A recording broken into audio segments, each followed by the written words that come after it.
Yes. तो वही आज अपन लोग बातचीत करेंगे classification of haloalkane. Haloalkane के क्लासिफिकेशन में तो सबसे पहले यहाँ है वो है based on number of halogen group. अगली बात वो है आपके सामने based on nature of carbon. अगली बात वो है बेस्ड ऑन हाइब्रिडाइजेशन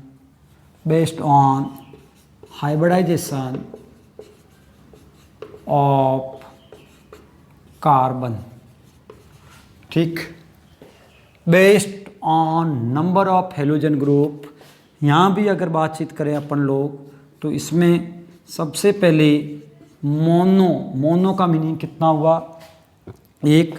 तो मोनो हेलो एल्केन सब जानते हैं हेलो एल्केन क्या होते हैं। तो यहाँ पर मोनो हेलो एल्केन का मीनिंग है कि आपके सामने जैसे ये कोई एलिफेटिक हाइड्रोकार्बन है, ये क्या है?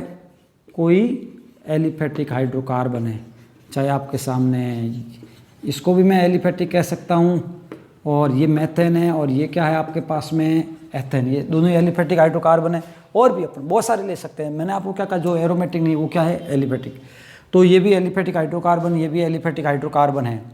अब यहाँ इस एलिफेटिक हाइड्रोकार्बन में जो ये हाइड्रोजन परमाणु उपस्थित है, यहाँ पर भी जो हाइड्रोजन परमाणु उपस्थित है, किसी एक हाइड्रोजन का स्थानांतरण एक हैलोजन समूह द्वारा होता है, तो अपने को जो आपके सामने कंपाउंड मिलेगा उसको अपन मोनो हेलो एल्केन कहते हैं। जैसे यहाँ पर आपके सामने इस एक हाइड्रोजन का मैंने यहाँ पर क्या कर दिया? रिमूव कर दिया, और एक X को मैंने क्या कर दिया? ऐड कर दिया। तो ये आपके सामने X बराबर, जैसे मैंने यहाँ पर क्या ले लिया? क्लोरीन। तो ये क्या है आपके पास में? Mono halo alkane. क्या? एलिफेटिक हाइड्रोकार्बन में उपस्थित एक हाइड्रोजन का स्थानांतरण एक हैलोजन समूह द्वारा होता है, तो इस प्रकार के यौगिकों को क्या कहा जाएगा? Mono halo alkane. इसी जगह यहाँ पर भी अगर बातचीत करें तो यहाँ आपके सामने ये CH3CH2X, तो यहाँ पर भी एक हैलोजन समूह द्वारा एक हाइड्रोजन का स्थानांतरण किया जा रहा है। तो बताओ ये भी आपके सामने क्या हो गया? Mono halo alkane. फिर अपन लोग अगर बातचीत करें तो वो है आपके सामने डाई हेलो एल्केन। क्या है? Die halo alkane. डाई का मतलब कितने हैलोजन ग्रुप है? आपके सामने 2 हैलोजन ग्रुप है। ठीक। तो यहाँ पर जैसे मैंने ये लिख दिया, ये है CH2Cl2, यानी यहाँ कितने हाइड्रोजन का स्थानांतरण किया गया था? 2 हाइड्रोजन का, 2 हैलोजन ग्रुप आए हैं। इसी तरह यहाँ पर भी अगर बातचीत करें CH2Cl, CH2Cl, बोलो ये भी आपके सामने डाई हेलो एल्केन है कि नहीं है? ठीक। इसी तरह यहाँ पर भी अगर अपन लोग बातचीत करें CH2Cl, CHCl, ठीक, और ये आपके सामने CH3, तो ये भी आपके सामने क्या है? Die halo alkane. अब इसमें भी आपके सामने अलग अलग टाइप होते हैं। अभी अपन आगे बातचीत करेंगे कौन कौन से। Gem dihalide, vicinal dihalide और अल्फा ओमेगा डाई हैलाइड, जिसके बारे में अभी मैं आपको आगे बताऊंगा। ठीक। नेक्स्ट है आपके सामने वो है ट्राई हेलो एल्केन। क्या है? Try halo alkane. ट्राई का मतलब कितने आपके सामने हैलोजन ग्रुप हो गए? 3। ठीक है ना। तो यहाँ पर आपके सामने जैसे CHCl3, बोलो कितने क्लोरीन यहाँ पर ऐड हुए? 3। कितने हाइड्रोजन यहाँ से रिमूव हुए बताओ जरा? 3। तो 3 हाइड्रोजन रिमूव हुए हैं 3 हैलोजन समूह द्वारा। तो बोलो ये आपके सामने ट्राई हेलो एल्केन है कि नहीं है? आप सब जानते हो इसका जनरल नेम क्या होता है? आपको पता ही है, क्लोरोफॉर्म। ठीक। इसी तरह बातचीत करें तो आपके सामने CH3 यानी ये भी क्या हो गया आपके सामने आयोडोफोरम। यहाँ पर भी कितने हैलोजन ग्रुप जुड़ रहे हैं बताओ जरा, 3। कितने हाइड्रोजन रिमूव हो रहे हैं बताओ जरा, 3। ठीक है, तो ये क्लोरोफोरम और अगला है आपके सामने आयोडोफोरम। अब नेक्स्ट बातचीत करें तो वो है based on nature of carbon, यानी कार्बन की नेचर के आधार पर अगर देखा जाए तो यहाँ पर सबसे पहली बात है वो है यहाँ आपके सामने प्रकृति के आधार पर जनरली कार्बन 4 प्रकार के होते हैं। आपने अच्छे से 11th क्लास में पढ़ रखा है। पहला 1 डिग्री कार्बन, दूसरा यानी प्रकृति के आधार पर पहला 1 डिग्री, 2 डिग्री, 3 डिग्री और 4 डिग्री कार्बन। आपने ये इतने प्रकार के कार्बन पढ़े होंगे। तो based on nature of carbon, carbon के नेचर के आधार पर बातचीत करें तो जैसे मैंने ये लिख दिया CH3, CH2 और रुको पहले ये बताओ ये कार्बन अन्य कितने कार्बन परमाणु से ऐड है? 1 से। तो बोलो ये कार्बन अगर अन्य 1 कार्बन परमाणु से ऐड है तो ये आपके सामने कौन सा हो गया? 1 डिग्री कार्बन हो गया। इसी तरह ये कार्बन भी अन्य कितने कार्बन से ऐड है? 1 से। तो ये भी आपके सामने कौन सा हो गया? बोलो 1 डिग्री कार्बन हो गया। ठीक, अब यहाँ पर आपके सामने ये हैलोजन समूह है, ये हैलोजन एटम जिस कार्बन परमाणु से जुड़ा हुआ है वो अदर कितने कार्बन एटम से जुड़ा हुआ है? 1 से। इसका मतलब ये आपके सामने जो है वो क्या है? 1 डिग्री एल्किल हैलाइड। आपको मैंने पहले ही बताया है कि हैलो एल्केन कह दे या एल्किल हैलाइड कह दे, एक ही बात है। तो बोलो ये 1 डिग्री एल्किल हैलाइड हो गया। ठीक, तो अब नेक्स्ट अगर बातचीत करें, अब आप समझ गए होंगे अगला कि CH3 CHX CH3। बोलो यहाँ पर मैं इसको क्या कह सकता हूँ? 2 डिग्री। 2 डिग्री क्यों कह सकता हूँ? क्योंकि हैलोजन ग्रुप है जिस कार्बन से ऐड है वो अदर कितने कार्बन से अटैच है? 1 और 2। तो ये आपके सामने कौन सा हो जाएगा बताओ जरा? 2 डिग्री एल्काइल हैलाइड। कौन सा हो जाएगा? 2 डिग्री एल्काइल हैलाइड। ऐसे अगर बातचीत करें आपके सामने तो देखो जरा, ये है CH3, ये कार्बन, ये CH3, ये भी CH3 और ये क्या है? X। ठीक है, हैलोजन एटम जिस कार्बन एटम से जुड़ा हुआ है वो अन्य कितने कार्बन से अटैच है? 1, 2 और 3। तो ये आपके सामने क्या हो गया? 3 डिग्री कोई एल्काइल हैलाइड है। यानी ये यहाँ पर मैं कह सकता हूँ ये तो है आपके सामने 1 डिग्री एल्किल हैलाइड, ये 2 और ये 3 डिग्री एल्किल हैलाइड। ठीक, अगर अपन लोग नेक्स्ट बातचीत करें वो है based on hybridization of carbon. ठीक, तो सबसे पहले ये तो अपनी बातचीत होगी थोड़ी छोटी सी कि based number of halogen group. ठीक, और अगला है based on nature of carbon. ठीक, अब इसके बाद में अगर अपन लोग नेक्स्ट देखें तो वो ये है आपके पास कि based on hybridization of carbon. ठीक, कार्बन के हाइब्रिडाइजेशन पर देखा जाए तो इसको अपन लोग कितने भाग में क्लासिफाइड कर सकते हैं? यहाँ से आपके सामने बोर्ड एग्जाम में भी क्वेश्चन आता है। ठीक, तो थोड़ा सा ये टॉपिक इम्पोर्टेंट है, सबका ध्यान सामने। तो यहाँ आपके सामने बेस्ड ऑन हाइब्रिडाइजेशन। ठीक, हाइब्रिडाइजेशन कैसे? सबसे पहले मैंने लिख दिया sp3 कार्बन X आबंत युक्त यौगिक। ठीक, समझे? मतलब इस यौगिकों में क्या होगा कि हैलोजन ग्रुप जिस कार्बन से ऐड है उस कार्बन का हाइब्रिडाइजेशन कौन सा होगा? sp3। जैसे मैं यहाँ पर छोटी सी बातचीत कर रहा हूँ, अभी अपन ने पढ़ा CH3 CH2 Cl। ठीक, ये आप सब जानते हो, 11th क्लास में आपने पढ़ा है। मैं इसको क्या बोल रहा हूँ? एथिल क्लोराइड बोल रहा हूँ। ठीक, अब एक बात बताओ, हैलोजन परमाणु है जिस कार्बन से जुड़ा हुआ है उस कार्बन का हाइब्रिडाइजेशन कौन सा होगा? sp3 होगा। देखो sp3 और क्या है इस हेडिंग का मीनिंग क्या है? हैलोजन ग्रुप जिस कार्बन से जुड़ा हुआ उसका संकरण कौन सा होना चाहिए? sp3। बोलो ये sp3 है कि नहीं है? क्या मैं इसको ये बोल सकता हूँ ये कि sp3 कार्बन X आबंध युक्त यौगिक के बोल सकता हूँ ना? इसके बाद में अगली अगर बातचीत करें तो वो है CH3CHCl CH3। यहाँ पर भी आपके सामने इस कार्बन का जो हाइब्रिडाइजेशन है वो कौन सा है, sp3, और ये हैलोजन ग्रुप आपके सामने डायरेक्टली क्या है, जुड़ा हुआ है।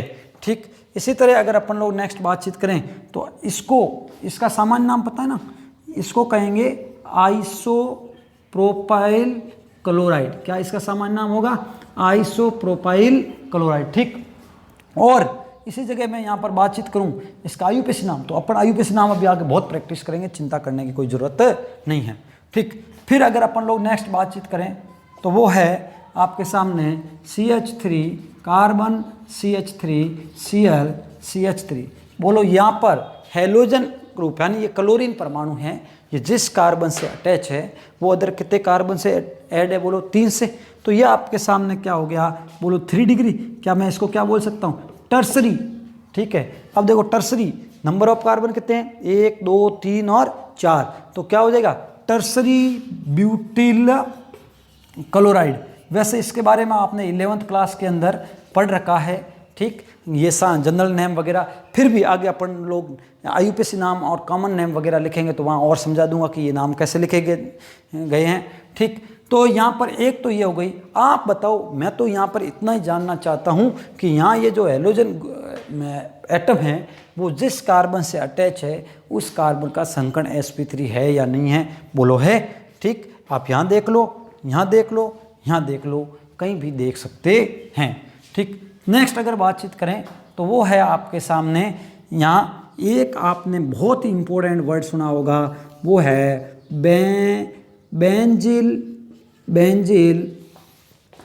बेंजिल का मीनिंग क्या हुआ कि ये जैसे ये आपके पास में ये बेंजीन से जुड़ा हुआ डायरेक्ट sp3 कार्बन, जहाँ अगर एक वैलेंसी फ्री हो तो ये क्या है, बेंजिल। और यहाँ पर आप ज़रा ध्यान दो, जैसे मैंने लिख दिया यहाँ क्या, बेंजिल क्लोराइड, इसका मतलब ये जैसे मैंने ये बेंजिल क्लोराइड लिख दिया। ठीक है, तो ये हैलोजन ग्रुप जिस कार्बन से अटैच है, बताओ उस कार्बन का हाइब्रिडाइजेशन sp3 है या नहीं है?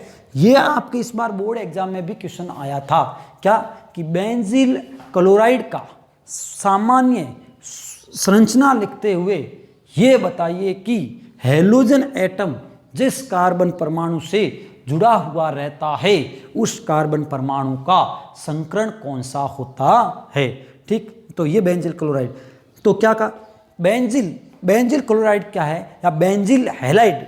ठीक है, बेंजिल हैलाइड क्या है, तो ध्यान से सुनना। मैंने यहाँ पर ये क्लोरीन दिया इसलिए मैंने बेंजिल क्लोराइड लिखा है, बाकी बेंजिल हैलाइड क्या मैं अभी आपको बताने जा रहा हूँ। बेंजिल हैलाइड यानी बेंजीन वलय से जुड़ा डायरेक्टली sp3 कार्बन, बेंजीन वलय से जुड़ा डायरेक्टली sp3 कार्बन जिससे प्रत्यक्ष रूप से हैलोजन एटम जुड़ा हुआ रहता है, तो इस प्रकार के यौगिकों को बेंजिल हैलाइड या बेंजिलिक हैलाइड के नाम से जाना जाता है।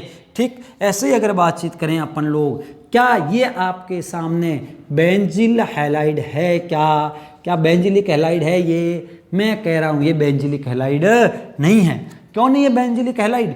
क्योंकि यहाँ ये हैलोजन एटम है, ये इस कार्बन से ऐड है और ये कार्बन डायरेक्टली बेंजीन रिंग से जुड़ा हुआ नहीं है।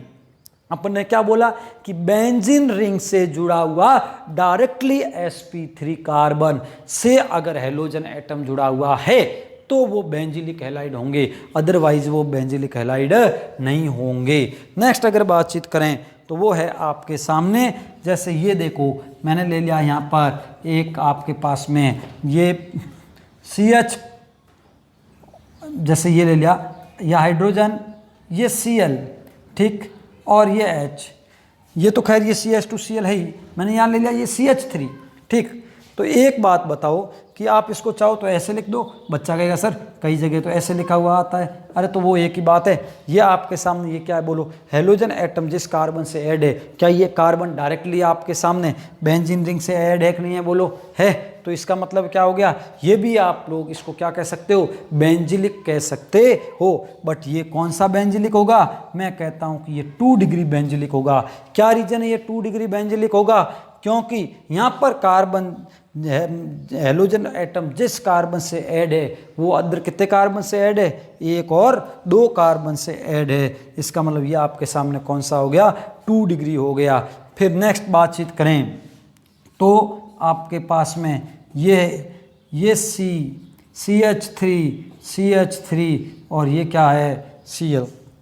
ये हेलोजन एटम जिस कार्बन से ऐड है वो अदर कितने कार्बन से ऐड है बताओ जरा, 2 से नहीं, 1 2 और 3 से। तो ये भी आपके सामने ये कार्बन बेंजीन रिंग से जुड़ा हुआ है कि नहीं है, है। तो अगर बेंजीन रिंग से ये कार्बन जुड़ा हुआ है तो आपके सामने बेंजीन रिंग से जुड़े हुए डायरेक्टली कार्बन के साथ में हेलोजन ग्रुप है वो ऐड है कि नहीं है बोलो, है। तो ये एक प्रकार से क्या हो गया बताओ, आपके पास में ये भी यहाँ पर बेंजिलिक हैलाइड है। लेकिन ये कौन सा बेंजिलिक हैलाइड है बताओ जरा, 3 डिग्री बेंजिलिक हैलाइड है, ठीक। तो ये तो बात हो गई आपके सामने किसके बारे में, बेंजिलिक क्लोराइड यानी बेंजिलिक हैलाइड के बारे में। एक बार मैं वापस आपको ये दोहराना चाहूँगा कि सबसे पहले क्लासिफिकेशन नंबर अगर अपन लोग हेलो एल्केन का करते हैं तो सबसे पहले हैं कि based on number of halogen group, जिसमें monohaloalkane, dihaloalkane, trihaloalkane, ठीक। और इसके बाद में आने वाले सारे पॉली हेलो एल्केन। फिर अपन लोग बातचीत करते हैं कि based on nature of carbon, ठीक है ना, कार्बन की प्रकृति के आधार पर, जहाँ पर प्राइमरी एल्किल हैलाइड या primary halo alkane, secondary halo alkane, tertiary halo alkane, यानी प्राथमिक, द्वितीय और तृतीय जो आपने देखा था। इसके बाद में आपके सामने बेस्ड ऑन हाइब्रिडाइजेशन, जिसमें sp3 कार्बन एक्स आबंध युक्त यौगिक के बारे में बातचीत करें तो वहाँ पे एक तो 1 डिग्री 2 डिग्री 3 डिग्री ले सकते हो। एक आपके सामने बेंजिलिक हैलाइड, ठीक, ध्यान रखें बेंजिलिक हैलाइड क्या होंगे, तो बेंजीन वलय से जुड़ा डायरेक्टली sp3 कार्बन जिसके साथ में एक हेलोजन परमाणु प्रत्यक्ष रूप से जुड़ा हुआ है, तो उसको अपन लोग क्या कह देंगे बोलो, यहाँ पर बेंजिलिक हैलाइड कह देंगे, ठीक। इसके बाद में अगर अपन लोग आगे जो बात करने जा रहे हैं वो है आपके पास यहाँ पर बेंजिलिक के बाद में एलिलिक हैलाइड। क्या है, एलिलिक हैलाइड। एलिलिक हैलाइड कह दें या एलिल हैलाइड कह दें, एक ही बात है। एलिलिक हैलाइड कह दो या एलिलिक हैलाइड कह दो, एक ही बात है। जैसे यहाँ पर मैंने लिख दिया एलाइल हैलाइड, ठीक, या फिर एलाइलिक हैलाइड, ठीक। तो यहाँ पर एलाइल हैलाइड या एलिल हैलाइड, यहाँ आप लोग दोनों में से कोई सा भी वर्ड बोल सकते हो, है क्या ये, ठीक। तो पूरी केमिस्ट्री में कार्बन डबल बॉन्ड कार्बन से जुड़ा निकटवर्ती कौन सा कार्बन ये बताओ जरा, sp3। तो कार्बन द्विआबंधित कार्बन से जुड़ा निकटवर्ती sp3 कार्बन से डायरेक्टली हेलोजन ग्रुप अगर ऐड है तो ये आपके सामने क्या है, एलिलिक हैलाइड। ऐसे ही बात एलिलिक हैलाइड कहा जाएगा। तो पूरी केमिस्ट्री में इस ग्रुप को क्या कहा जाएगा, एलिल या फिर एलाइलिक कहा देंगे, ठीक है। और आपके सामने क्या CH2 डबल बॉन्ड CH2X, क्या ये एलिलिक हैलाइड है, क्या नहीं है। क्यों नहीं है, क्योंकि कार्बन द्विआबंधित कार्बन, मैं एक बार पुनः बोल रहा हूँ, कार्बन द्विआबंधित कार्बन अर्थात sp2 कार्बन से जुड़ा डायरेक्टली कार्बन जिसका संकरण sp3 होना चाहिए। चलो यहाँ ये sp3 है, लेकिन क्या इससे डायरेक्ट हेलोजन ग्रुप जुड़ा हुआ है, नहीं, हेलोजन ग्रुप यहाँ जुड़ा हुआ है। ये आपके सामने दूरस्थ ये एज है, क्या ये बोलो दूरस्थ कार्बन, और ये क्या है, निकटस्थ कार्बन। तो मैं क्या बोलूँगा, कार्बन द्विबंधित कार्बन, अर्थात sp2 कार्बन से जुड़ा निकटवर्ती sp3 कार्बन से डायरेक्टली हैलोजन ग्रुप जुड़ा हुआ होना चाहिए। ठीक, तो ये तो बात हो गई आपके सामने एलिल हैलाइड के बारे में। अब आप बताओ, क्या ये आपके सामने CH2 double bond CH, CH3 और CH3 और ये X, क्या ये एलिलिक हैलाइड है कि नहीं है? बिल्कुल है साहब। क्यों? क्योंकि ये S कार्बन द्विबंधित कार्बन, और ये निकटवर्ती कौन सा है आपके सामने, sp, यहाँ पर